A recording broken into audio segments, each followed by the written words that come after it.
So electric vehicles are really cool, and a number of ways. They're cool on just the mobility side. One of the things that we've been doing increasingly over the past decade or so is really broadening from what started as an electric sector analysis and looking at all energy uses.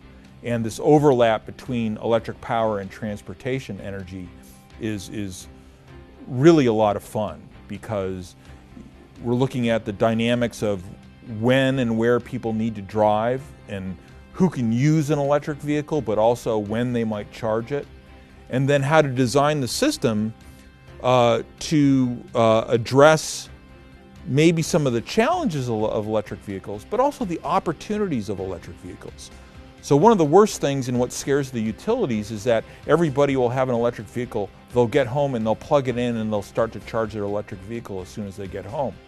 Well, if you look at the electricity demand profile, the peak load periods for electricity demand before electric vehicles are when people get to work and they turn on a lot of stuff, or when they get home from work and they turn on a lot of stuff. So that's exactly when you don't want to be charging electric vehicles, because then you're just adding to the need for power plants and stuff. Whereas there's huge room in the current electric power system overnight to charge those vehicles to be ready for us to use them the next day. And then, so that time charging is a real issue. In fact, it's a requisite. But it turns out when you get into the details, particularly as you superimpose the need to manage a dynamic grid with different increasing levels of wind and solar, you can use the electric vehicles to balance out the electricity demand.